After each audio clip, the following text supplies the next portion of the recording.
नमस्कार दोस्तों, स्वागत है आपका स्टडी फॉर सिविल सर्विसेज में। वीडियो को पूरा देखिए। कोई भी आपका फीडबैक है, कोई सजेशन है, तुरंत वीडियो में कमेंट करके जरूर बताइए। अच्छा लगे तो वीडियो लाइक जरूर कर लीजिए और ऐसे वीडियो लगातार फ्री में पाने के लिए चैनल को तुरंत सब्सक्राइब कर लीजिए और बेल आइकन को जरूर टैप कर लीजिए ताकि आगे भी सारे वीडियो आपको मिलते रहे। यूट्यूब में फॉलो करते हैं तो प्लीज ये वाला फ्री टेलीग्राम चैनल जरूर ज्वाइन कर लीजिएगा। सारे नोटिफिकेशन, सारे अपडेट यहीं पे आते हैं, ध्यान रखिएगा। स्टडी फॉर सिविल सर्विसेज का कोई भी पेड ग्रुप अगर आपको ज्वाइन करना है तो सिर्फ 856480560660897523864455 यही नंबर है हमारे, सिर्फ जहां पे कॉल या व्हाट्सएप कर सकते हैं। इंस्टाग्राम पे हमारा पेज जरूर फॉलो कर लीजिएगा, studyforcivil.services है। ट्विटर पे हमको जरूर फॉलो कर लीजिएगा, @studyforcivils है। सारे क्वेश्चन अटेम्प्ट करिए और स्कोर अपना तुरंत कमेंट करके बताइए। दोस्तों नमस्कार, स्टडी फॉर सिविल सर्विसेज में आपका बेहद स्वागत है। आरओ परीक्षा के लिए जो पेड क्विज हम लगातार देख रहे हैं, कंटिन्यू करेंगे उसको। आपको हमारे पेड कोर्सेज में एडमिशन लेना है तो नीचे डिस्क्रिप्शन बॉक्स में देखिए डिटेल, वहाँ पे फोन नंबर्स की है। आप उस पर फोन करके या व्हाट्सएप टेलीग्राम के माध्यम से कॉन्टैक्ट करके पूरी इन्फॉर्मेशन ले सकते हैं, ठीक है। और अपनी सफलता को सुनिश्चित करें हमारे साथ जुड़ के। हम बिना किसी देरी के शुरू करेंगे फर्स्ट क्वेश्चन के साथ। कहा जा रहा है आपसे कि देखिए, भारत के किन राज्यों की तट रेखा क्रमशः सर्वाधिक लंबी तथा सर्वाधिक छोटी है, ठीक। तो आप जो ये इंडिया का ऐसे नीचे मैप देख रहे हैं, तो हमारी लगभग ये जो पूरी कोस्ट लाइन है ये लगभग 7,500 किलोमीटर से ज़्यादा की है, ठीक है। इन स्पेसिफिक अगर हम देखें तो 7516 किलोमीटर के आसपास का कुल ये क्षेत्र बनता है। तो इसमें जितने भी राज्य या केंद्र शासित प्रदेश आ रहे हैं उसी का संदर्भ में क्वेश्चन है। तो हम इसमें से चुनेंगे ऑप्शन सी को, ठीक। गुजरात की सबसे बड़ी सीमा है जो कि लगभग 1214 किलोमीटर की है, ठीक। और सबसे छोटी है गोवा की, है ना। ये करीब 151 किलोमीटर के आसपास की जो तट रेखा है ये है, ठीक। तो सी ऑप्शन हमारा करेक्ट है।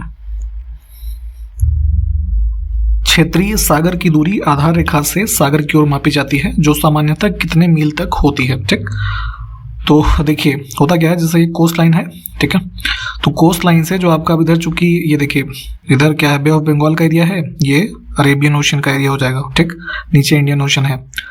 तो अब आधार रेखा से चूंकि ये यहाँ पे वाटर है ना, तो उस पर किसका अधिकार होगा, तो इसको कैसे डिसाइड करेंगे। तो उसमें क्या है कि इंटरनेशनल लेवल पे 12 नॉटिकल माइल्स की जो दूरी होती है ना, तो वो उस पर्टिकुलर जो देश है उसको उसका इस्तेमाल करने की जो है अनुमति होती है। तो यहाँ पे 12 नॉटिकल माइल जो है ये करेक्ट आंसर हो जाएगा। तो यहाँ पे इतने एरिया तक के जो है उपयोग करने का संपूर्ण अधिकार जो है, जैसे भारत के संदर्भ में देखें तो भारत को है, ठीक। तो थोड़ा डिटेल में इसको पढ़ लीजिएगा, ये ऑप्शन यहाँ पे फिलहाल करेक्ट है। अब देखिए, किसी भी देश का अनन्य आर्थिक क्षेत्र यानी कि एक्सक्लूसिव इकोनॉमिक जोन की बात हो रही है, ठीक है, EEZ। तो आधार रेखा से कितने मील तक होता है जिसमें देश को वैज्ञानिक अनुसंधान की छूट मिलती है, ठीक। तो भारत के संदर्भ में भी आप समझ लीजिए इसको। तो 12 नॉटिकल माइल तक तो हमने जो है उसको टेरिटोरियल एरिया देखा था। उसके बाद देखेंगे तो 200 नॉटिकल माइल्स जो है ये डिस्टेंस हमारी होती है एक्सक्लूसिव इकोनॉमिक जोन, ठीक है। यहाँ पे आपको जो है साइंटिफिक रिसर्च वगैरह करने की जो है छूट मिलती है। उसके बाद जो है आपका एरिया वो इंटरनेशनल वाटर्स का है ना माना जाता है। तो बी ऑप्शन को चुनेंगे। लेकिन इन चीज़ों के बारे में थोड़ा डिटेल वगैरह हम पढ़ते रहा करिए, चूंकि यहाँ पे हमारे पास टाइम लिमिटेड होता है तो बहुत ज़्यादा डिटेल बता पानी ऐसे क्विज के वीडियोस में पॉसिबल नहीं है, ठीक है। तो हमारे मॉड्यूल बेस्ड जो क्लासेस हमारे यूट्यूब पे भी अपलोडेड हैं, आप उसको फ्री में देख सकते हैं बिल्कुल। तो और अपने नोट्स में से इन चीज़ों को कवर किया करें ताकि आपको एग्जाम्स में है ना जो काफ़ी दिक्कत इन चीज़ों में ना हो, ठीक। नेक्स्ट है कि भारत का औसत समुद्र तल यानी कि जो सी लेवल आप मापते हैं ना किसी भी जैसे प्लेस का, जैसे मान लीजिए आपसे पूछ लिएगा कि लखनऊ का सी लेवल जो है, सी लेवल से एलिवेशन कितना है, तो ये मापा जाता है इंडिया में। जो हम प्लेस मतलब कंसीडर करते हैं इसको, ये है चेन्नई, तमिलनाडु के अंदर, ठीक। इसके रेफरेंस में जो इसका पॉइंट है उसके हिसाब से हम बाकी जो जगह है पूरे भारत में उसको मापते हैं ऐसे, मतलब सी लेवल से उसकी एलिवेशन कितनी है। नेक्स्ट है कि प्राचीन भारतीय ऐतिहासिक साक्ष्यों में हिंद महासागर यानी कि जो ये इधर आपका इंडियन ओशन का एरिया है, ठीक है, तो इसको किस नाम से संबोधित किया गया है, ठीक है। तो एंशिएंट हिस्ट्री अगर आपने पढ़ी होगी तो वहाँ पे भी आपने शायद इसको पढ़ा हो कि हिंद महासागर को जो है रत्नाकर कहा जाता था, ठीक। B option. तटीय अपर्दन में सर्वाधिक भूमिका किसकी होती है। तो ज्योग्राफी में आपने इरोजन के बारे में पढ़ा होगा, जैसे लैंड के बारे में आप लैंड इरोजन की घटनाओं के बारे में पढ़ते हैं। तो इरोजन क्या होता है, अगर सिंपल से शब्दों में हम बात करें तो मिट्टी के कटाव, बहाव या जमाव की जो कुल कलेक्टिवली प्रक्रिया है इसी को अपर्दन कहा जाता है, ठीक। तो अब हमारा जो कोस्टल रीजन है, जितने भी हमारे ये तट हैं, चाहे जिधर का ले लीजिए, तो इनके अपर्दन में जो कारक सहायक होते हैं, ठीक है, या जो कारक हैं वो टाइड्स होते हैं, सी वेव्स, सुनामी, ओशन करेंट्स, है ना, ये सभी ही हैं, ठीक। परंतु अब पूछ रहे हैं आपसे कि सर्वाधिक भूमिका जो है वो किसकी होती है, ठीक है। तो ऐसे स्थिति में अगर हम देखेंगे तो सर्वाधिक जो तटीय अपर्दन होता है वो समुद्री लहरें जो होती हैं, है ना, क्योंकि ये फ्रीक्वेंट होती हैं, इनकी वजह से होता है। क्योंकि बाकी की जो घटनाएं हैं वो कभी कभी ही होती हैं।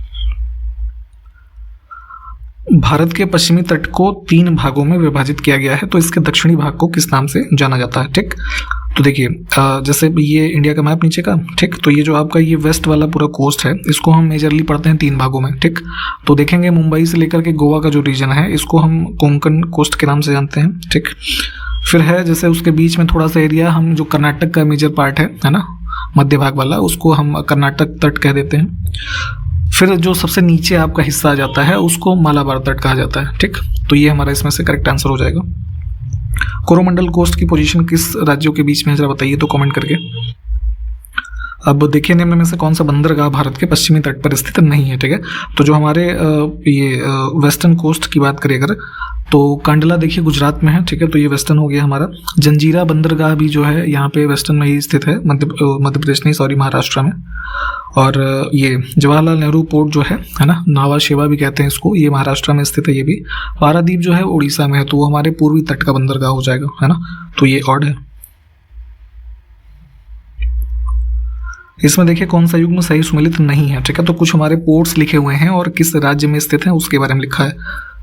तो एन्नौर बंदरगाह जो है आंध्र प्रदेश में नहीं है, ये तमिलनाडु में है। ये हमारा गलत मैच है, बाकी के सब ठीक है, इनको देख लीजिए आप।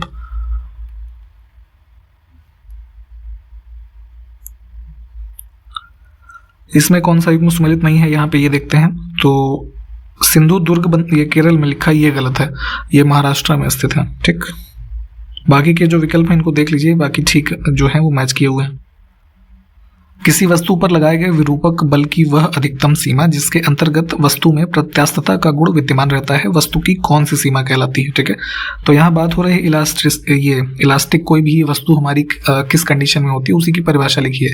तो देखिए जैसे क्या होता है कि किसी ठोस की एक निश्चित आकृति होती है, आकार होता है, आपको सबको पता होगा। ठीक है, तो उसकी आकृति तब तक नहीं बदलेगी जब तक उस पर उसको विरूपित करने के लिए कोई जो बाहरी बल है उसको ना लगाया जाए। ठीक, तो उसी क्रम में जो हमारी प्रत्यास्थता यानी कि इलास्टिसिटी होती है इसको लगाते हैं। जैसे उदाहरण के तौर पे आप इसको समझिए स्प्रिंग को, है ना, कि आप उसको खींचते हैं तो क्या है वो इलास्टिक नेचर ही उसका दिखाता है कि वो वस्तु कितनी इलास्टिक है। खींचेंगे ठीक है तो थोड़ा लंबाई बढ़ जाएगी, फिर अगर मान लीजिए अगर वो उसका जो कह लीजिए जो घेरा होता है वो सही है तो वो वापस अपने उसी पोजीशन में आ जाती है। ठीक, तो ये वही है कि जब किसी वस्तु पर लगाए गए विरूपक बल की वह अधिकतम सीमा, यानी कि आपने जब उस स्प्रिंग को खींच के एकदम लंबा किया तो उसमें क्या दिखा रहा है, वो प्रत्यास्थता का गुण दिखा रहा है। ठीक है, इलास्टिक है यानी कि वो चीज़, तो वो इलास्टिसिटी की हमारी लिमिट दिखाता है। ठीक है, उसी की परिभाषा यहाँ पे लिखी हुई है। तो इसमें से देखिए बी ऑप्शन हमारा जो है इसको चुनेंगे। हुक का नियम किससे संबंधित है इन दिए हुए विषयों में से? तो एक वैज्ञानिक थे, ब्रिटिश भौतिक शास्त्री थे रॉबर्ट हुक। ठीक है, तो उन्होंने स्प्रिंग्स पे ही सबसे पहले ये एक्सपेरिमेंट किया और पाया कि किसी पिंड में जो ये उसका विस्तार यानी कि जो लंबाई में वृद्धि हो रही है, इसी को उन्होंने प्रत्यास्थता का नियम बताया, जो आगे चल करके हुक का नियम कहलाता है। ठीक, अगर ईयर की भी बात करें तो ये कई बार पूछ लेते हैं, तो 1676 में दिया था इन्होंने। ठीक, तो ये प्रत्यास्थता से ही संबंधित है, हम बी ऑप्शन को चुनेंगे। दाब के संबंध में कौन सा कथन गलत है? ठीक है, प्रेशर की बात हो रही है, तो फिजिक्स में प्रेशर के बारे में आपने पढ़ा होगा। तो देखिए हम गलत वाला देख लेते हैं। इसमें दाब का मात्रक लिखा है डाइन प्रति सेंटीमीटर होता है, ये वाला गलत है, सी ऑप्शन में। होता क्या है कि अगर हम इसकी एसआई यूनिट्स की बात करें तो जैसे न्यूटन प्रति मीटर स्क्वायर होता है, या फिर अगर डाइन में देखेंगे तो डाइन प्रति मीटर स्क्वायर होगा, है ना, ये करेक्ट हमारा यूनिट होगा प्रेशर की। बाकी के विकल्प ठीक है, इनको पढ़ के देख लीजिए। यहाँ पे देखिए इसमें एटमॉस्फेरिक प्रेशर के बारे में आपसे पूछ रहे हैं, यानी वायुमंडलीय दाब के संबंध में सही कौन सा कथन है। ठीक, तो 3 स्टेटमेंट ये हैं, चौथा ऑल ऑफ द अबव है, यहाँ पे आप देख लीजिए पहले। तो इसमें अगर हम सही की बात करें तो सिर्फ पहला विकल्प जो हमारा सही है कि जो एटमॉस्फेरिक प्रेशर हुआ है उसको हम मतलब मीजर करते हैं वो बैरोमीटर से मापते हैं, जो यंत्र हमारा है। ठीक, तो ये वाला कथन तो हमारा ठीक है। दूसरा है वायुमंडलीय दाब को सर्वप्रथम हुक ने बताया था, ये गलत है। ठीक है, इटालियन साइंटिस्ट थे इवेंगालिस्ता टॉरिसेली करके इनका नाम था, उनके द्वारा बताया गया इसको पहली बार। और अगर हम मात्रक की बात करें तो न्यूटन मीटर लिखा है, ये गलत है। मौसम विज्ञान के संदर्भ में अगर हम देखें तो यहाँ पे एटमॉस्फेरिक प्रेशर जो है उसको बार, है ना, या फिर मिली बार जो है इसके रूप में संदर्भित करते हैं। टॉर भी कई बार यूज होता है। तो ये ऑप्शन ए फिलहाल इसमें जो है ये करेक्ट था। देखिए कोरोना काल से संबंधित एक अभियान जो शुरू किया गया था, आत्मनिर्भर भारत अभियान। ठीक, तो इस योजना की घोषणा कब की गई थी? तो लॉकडाउन का टाइम पीरियड जब फर्स्ट फेज वाला चल रहा था तो इसमें 12 मई 2020 को, है ना, प्रधानमंत्री ने इसको अनाउंस किया था। भारत में हरित क्रांति को शुरू करने का श्रेय जो है किसे दिया जाता है? ठीक है, तो कई बार पहले भी आपको ग्रीन रेवोल्यूशन के बारे में बताया गया है कि इंडिया में देखेंगे तो MS स्वामीनाथन जो है, इनको श्रेय दिया जाता है भारत में हरित क्रांति को शुरू करने का। अब ग्रीन रेवोल्यूशन के संदर्भ में ही MS स्वामीनाथन ने भारत में किस देश की कृषि पद्धति को अपनाने पर बल दिया? ठीक, तो इंडिया से पहले ग्रीन रेवोल्यूशन स्टार्ट हो गया था इधर मैक्सिको के रीजन में, है ना, जो है अमेरिका में आप जो कंट्री देखते हैं नीचे, तो मैक्सिको की प्रणाली को ही, क्योंकि वहाँ पे ग्रीन रेवोल्यूशन स्टार्ट हो गया था, नॉर्मन बोरलॉग जो थे वहाँ पे इसके कह लीजिए पायनियर थे, तो उसी पद्धति को इंडिया में अपनाया गया आगे चल करके, जो कि ग्रीन रेवोल्यूशन के नाम से जाना गया। निम्नलिखित में से कौन सी एक हरित क्रांति की उपलब्धि नहीं है? ठीक, तो देखिए ग्रीन रेवोल्यूशन के बारे में खैर डिटेल में आप वैसे पढ़ लीजिएगा। जैसे प्रायोगिक तौर पे 1960-61 के टाइम में शुरू किया गया ग्रीन रेवोल्यूशन को इंडिया में, उसके बाद देखेंगे तो पूरे देश में एक तरीके से इंप्लीमेंट किया गया 1966 से, ठीक, ग्रीन रेवोल्यूशन। तो अब अगर हम इसकी उपलब्धियों की बात करें तो व्यावसायिक कृषि को बढ़ावा नहीं मिला है इससे, यही तो गलत है। कॉमर्शियल एग्रीकल्चर ही तो बहुत ज़्यादा बढ़ गई इससे, है ना, क्योंकि पहले जो चीज़ काफ़ी मतलब ऐसा समझिए एनवायरनमेंट फ्रेंडली थी, उसमें आपने फर्टिलाइजर्स और इन सब चीज़ों का ज़्यादा यूज़ करना स्टार्ट कर दिया और वो कमर्शलाइजेशन की तरफ बढ़ गया, है ना, प्रोडक्शन जो था हमारा एग्रीकल्चरल क्रॉप्स का। ठीक, बाकी एग्रीकल्चरल सरप्लस जो है बढ़ा है, खाद्यान्नों में आत्मनिर्भरता आई है, ये भी ठीक है। देश में कृषि उत्पादन भी बढ़ा है, जैसे गेहूं चावल ये सब की प्रोडक्टिविटी अब ज़्यादा हो गई है, ठीक है। तो यहाँ पे व्यावसायिक कृषि को बढ़ावा मिला है ना, ये कथन हमारा जो है ये सही होगा। कृषि वित्त की आवश्यकताओं की पूर्ति के लिए मध्य अवधि ऋण की समय सीमा कितनी होती है, यहाँ पे ये पूछ रहे हैं आपसे। तो देखिए अब जैसे इंडिया के संदर्भ में ही अगर एग्जांपल देखिए तो एग्रीकल्चरल फाइनेंसिंग जो होती है तो उसको हम 3 कैटेगरी में मेजरली देखते हैं कि जो हमारी एग्रीकल्चर की प्रॉब्लम्स हैं, है ना, तो उसके लिए अलग अलग टाइप के हमें जो लोन या फाइनेंस की ज़रूरत होती है, ठीक है। तो 3 प्रकार से डिवाइड करते हैं कि जो अल्प अवधि के लिए हम जैसे कृषि के लिए ऋण मानते हैं वो 15 माह से कम समय के लिए होता है, जिसमें आप मशीनें और इस तरीके की कुछ चीज़ों को खरीदने के लिए, है ना, यूज़ करते हैं पैसा इसको। फिर जो मध्य अवधि के बारे में हमारी समय सीमा है जो यहाँ पे पूछा भी गया है वो 15 माह से लेकर के 5 वर्षों हेतु होती है, ठीक, जिसमें भूमि स्थायी सुधार करना हो या कोई जैसे बड़ा निवेश करना हो, है ना, तो ये सब चीज़ें जो है इसमें कवर कर लेंगे। बाकी जो दीर्घ अवधि है वो यहाँ नीचे 15 माह से ज़्यादा और 5 वर्षों से ज़्यादा वाले जो हैं वो दीर्घ अवधि के लिए होते हैं ऐसे फाइनेंसिंग, जिसमें और बड़े ज़्यादा जो ज़रूरतें हैं कृषि क्षेत्र में उस पर खर्च किया जाता है ऐसा पैसा, ठीक। तो ध्यान रखिएगा जो मेजर अगर कभी ऐसा पूछा जाए तो यही क्लासिफिकेशन है इसकी। हाल ही में विशाखापट्टनम तथा बंगाल की खाड़ी में स्लाइनेक्स द्विपक्षीय समुद्री अभ्यास किन 2 देशों के बीच संपन्न हुआ, ठीक। तो जो है ये आपका मार्च 2022 में स्लाइनेक्स का आयोजन हुआ भारत और श्रीलंका के बीच में, ठीक। ये 9th एडिशन था, इसको भी ध्यान रख सकते हैं स्लाइनेक्स एक्सरसाइज का। नेक्स्ट है कि हाल ही में संपन्न संयुक्त सैन्य अभ्यास लमातिये, है ना, लमातिये 2022 भारत तथा किस देश के बीच आयोजित किया गया? तो लमातिये हुआ है इसके सीशेल्स के साथ, है ना, बी ऑप्शन हमारा करेक्ट हो जाएगा। इसको भी देखें तो आप जो है ये भी मार्च में ही हुआ था और 9th एडिशन ये भी था। हाल ही में रमेश चंद्र लाहोटी का निधन हो गया, वह इसमें से किस प्रोफेशन से जुड़े थे या किस पद पे थे? तो देखिए जो है ये भारत के 35वें चीफ जस्टिस थे, ठीक है, बी ऑप्शन हमारा करेक्ट हो जाएगा। टाइम पीरियड की अगर हम बात करें तो वर्ष 2004 में इनकी नियुक्ति की गई थी, ठीक, इसको ध्यान रखिएगा। आपसे एक प्रश्न ये है, जरा बताइए तो अभी जो हमारे वर्तमान में चीफ जस्टिस ऑफ इंडिया है DY चंद्रचूड़ जी, ठीक है, ये कौन से नंबर के चीफ जस्टिस हैं? इसको फटाफट कमेंट करके बताइए। अप्रैल 2022 में इसमें से किस राज्य का जामताड़ा देश का ऐसा एकमात्र जिला बन गया है जहां सभी ग्राम पंचायतों में सामुदायिक पुस्तकालय जो है वो स्थित है, ठीक है, उनका निर्माण किया गया है। तो ये स्थित है आपका यहाँ झारखंड का जिला है जामताड़ा। जैसे कुछ गलत एक्टिविटीज़ के कारण भी काफ़ी पॉपुलर रहा इधर बीच, कोई बता सकता है क्यों? रिसेंट जो स्मार्ट सिटी मिशन के तहत अवार्ड्स दिए गए तो उसमें उत्कृष्ट एवं अभिनव कार्य के लिए किस राज्य को प्रथम पुरस्कार मिला है, ठीक है। तो आउटस्टैंडिंग इनोवेटिव वर्क वाली कैटेगरी में मिला था पहला पुरस्कार उत्तर प्रदेश को। कौन सा रेलवे जोन 100% विद्युतीकरण हासिल करने वाला भारत का पहला रेलवे जोन बन गया, ठीक है। तो भारत में जितने भी रेलवेज के जोन हैं, ठीक है, उसमें पूरी तरीके से इलेक्ट्रीफाई हो गया था अभी जो 2022 में, ये वेस्ट सेंट्रल रेलवे जोन, ठीक। ए ऑप्शन हमारा करेक्ट हो जाएगा। टोटल नंबर ऑफ ये बताइए जरा रेलवे जोन की संख्या।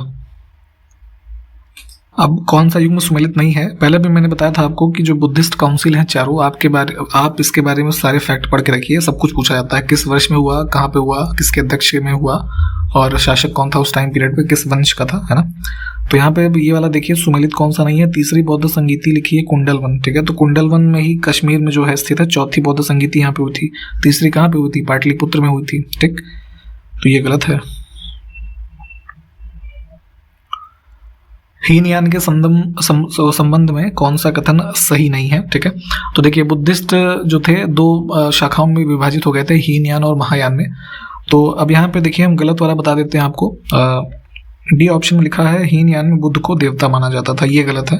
हीनयान यहाँ पे देखिए लिखा हुआ है कि बुद्ध को इसमें एक महापुरुष माना जाता था, जबकि जो आपका महायान सेक्ट था वो बुद्ध को देवता मानते थे, ठीक।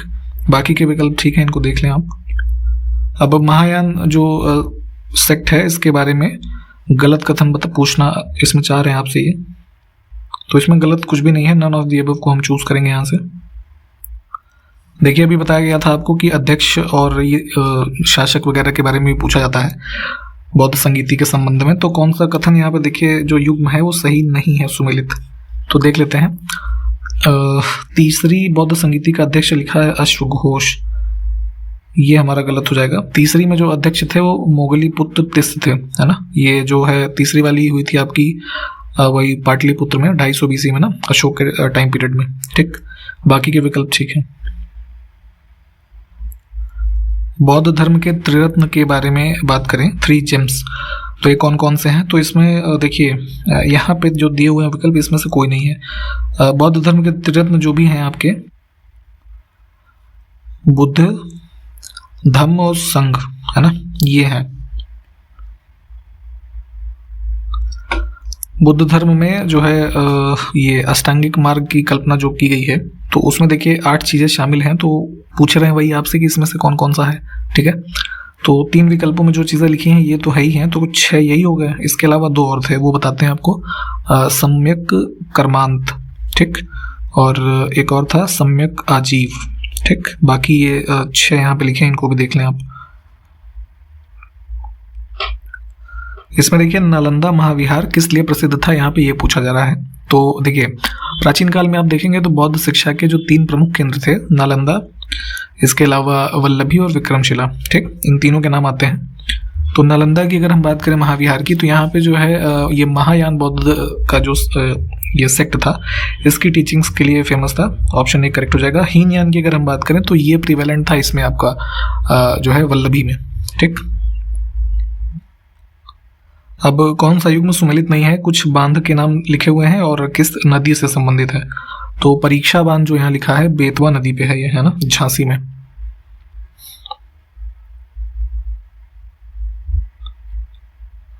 निम्नलिखित में से कौन सा युग्म सही सुमेलित नहीं है?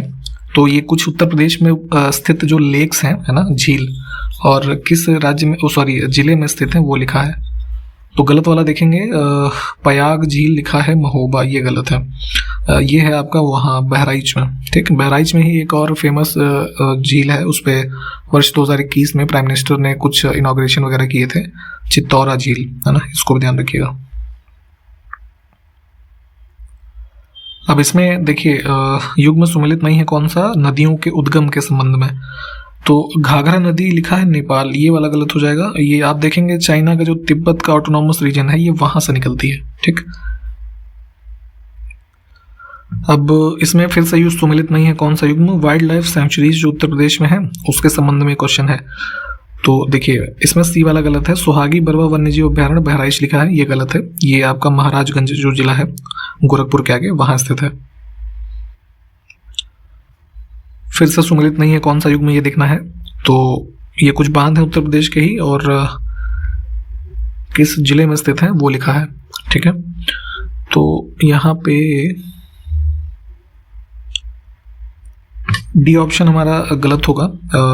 मुशाक हंद बांध जो है ये मिर्जापुर में नहीं, यहाँ पे आपका जो चंदौली जिला है उसमें है, कर्मनाशा रिवर से संबंधित है ये। ठीक, देखिए राज्य के आवश्यक तत्व कौन कौन से हैं इसमें से ये बताना है। तो राज्य का मतलब यहाँ पे किसी देश से हो रहा है। ठीक है, जैसे इंडिया को भी कई बार आप कई जगह पे स्टेट के रेफरेंस में लिखते हैं ना कि उसको स्टेट कहा जाता है। तो स्टेट की डेफिनेशन क्या होती है, तो कोई भी देश जो है उसको स्टेट तब माना जाता है जब वहाँ पे 4 आवश्यक तत्व हों, जिसमें से सबसे पहला है जनसंख्या, यानी कि उसमें रहने वाले लोग हों, उसका एक डिफाइंड एरिया हो, है ना, क्षेत्र, टेरिटरी। ठीक, तो जैसे इंडिया का पूरा मैप देखते हैं तो क्या है, इंडिया की वो डिफाइंड टेरिटरी है। ठीक, फिर उसमें जो है सरकार होनी चाहिए, यानी कि जो शासन करने का हमारा एडमिनिस्ट्रेशन जो है वो होना चाहिए। और सबसे ज़रूरी चीज़ है संप्रभुता होनी चाहिए, यानी कि आप जो है आप सॉवरेन हो। ठीक, जैसे प्रीएम्बल में आप पढ़ते हैं सॉवरेनिटी के बारे में, है ना। तो सॉवरेनिटी क्या है कि जैसे अब बात करें हम 1947 से पहले की, तो इंडिया में उस समय भी तो ये 3 चीज़ें थी, जनसंख्या भी थी, ठीक है, टेरिटरी भी था, गवर्नमेंट भी थी, है ना, ब्रिटिशर्स थे, पर सॉवरेनिटी नहीं थी हमारे पास क्योंकि हम उनके गुलाम थे, हम अंग्रेज़ों का हमारे ऊपर आधिपत्य था। ठीक, तो जब हम सारी एक्सटर्नल फोर्सेस से एक तरीके से फ्री होते हैं तब हम जाके, या कोई भी देश उस कंडीशन में सॉवरेन जब हो जाता है तो उसको एज अ स्टेट माना जाता है, अदरवाइज उसको अंतर्राष्ट्रीय दृष्टि से राज्य नहीं कह सकते। ठीक, तो ये होते हैं आवश्यक तत्व। तो चारों इसमें ठीक हो जाएंगे, डी ऑप्शन। निम्न में से कौन सी एक भारतीय संविधान की विशेषता नहीं है। ठीक, तो इंडियन कॉन्स्टिट्यूशन के फीचर्स के बारे में देखेंगे तो हमारे पास राष्ट्रपति शासन जो है ये नहीं है। ठीक है, हमारा क्योंकि क्या है, ये पार्लियामेंट्री सिस्टम ऑफ गवर्नेंस है ना, काउंसिल ऑफ मिनिस्टर्स है, या ये कह लीजिए प्रेसिडेंट वाला हिसाब नहीं है, प्राइम मिनिस्टर वाला, यहाँ पे हमारा पद जो है वो ज़्यादा पावरफुल है। ठीक, तो ये ऊपर के 3 जो हैं ये हमारे फीचर्स हैं। प्रेसिडेंशियल सिस्टम अगर हम एग्जाम्पल की बात करें तो यूएसए का जो सिस्टम है वो इस पे बेस्ड है। शासन का वह कौन सा रूप है जिसमें राजनीतिक सत्ता का निवास थोड़े से लोगों में होता है, यानी कि ऐसा कोई देश जहाँ पे पॉलिटिकल पावर जो है कुछ चुने हुए लोगों में होती है। ठीक है, तो उसको एरिस्टोक्रेसी बोला जाता है। ठीक, कुलीन तंत्र। निम्न में से किसी भी राज्य का सबसे अनिवार्य तत्व, अभी ऊपर ही हमने बात की है इसकी कि ये चारों तो होने चाहिए, पर सबसे जरूरी क्या है, सॉवरेनिटी, है ना, तो आप उसको कोई स्टेट कह सकते हैं। संविधान के किस अनुच्छेद में उल्लेख है कि मंत्री बिना संसद सदस्य बने 6 माह से अधिक पद पर नहीं रहेगा। ठीक है, तो प्रावधान आपको पता है कि कोई भी बिना सांसद बने हुए 6 महीने के लिए मंत्री बन सकता है, लेकिन 6 महीने के अंदर उसको किसी भी हाउस की सदस्यता जो है वो ग्रहण करनी पड़ेगी। तो ये प्रावधान हमारा है आर्टिकल 75 सब क्लॉज 5 में। देखिए काउंसिल ऑफ मिनिस्टर जो होती है हमारी केंद्र सरकार की, वो कलेक्टिवली रिस्पॉन्सिबल, कई बार क्वेश्चन पूछा जाता है कि किसके प्रति होती है, तो ध्यान रखिएगा लोकसभा के प्रति होती है, संसद के प्रति नहीं होती है। ठीक, तो ये प्रावधान कहाँ है, आर्टिकल 75 सब क्लॉज 3 में। निम्न में से कौन से बांध जो है ललितपुर जिला जो है वहां स्थित है, तो देखिए इसमें सजनाम, राजघाट और मौदहा ये 3 हो जाएंगे। इसमें कनहर जो है ये आपका सोनभद्र में है, रॉबर्ट्सगंज में। ठीक, 1 2 3 इसमें करेक्ट होगा सिर्फ। इसमें कौन सा युग्म सम्मिलित नहीं है, तो कुछ झीलें फिर से लिखी हैं और किस जिले में है, तो ये बखीरा झील जो है बरेली में नहीं है, संत कबीर नगर जिला जो है ना उसमें है।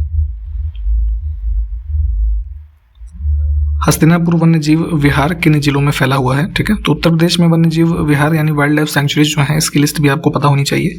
हस्तिनापुर देखेंगे तो ये यहाँ पे जितने भी जिले लिखे हैं, मेरठ, मुजफ्फरनगर, अमरोहा, बिजनौर, हापुड़, है ना, सबको कवर करता है ये।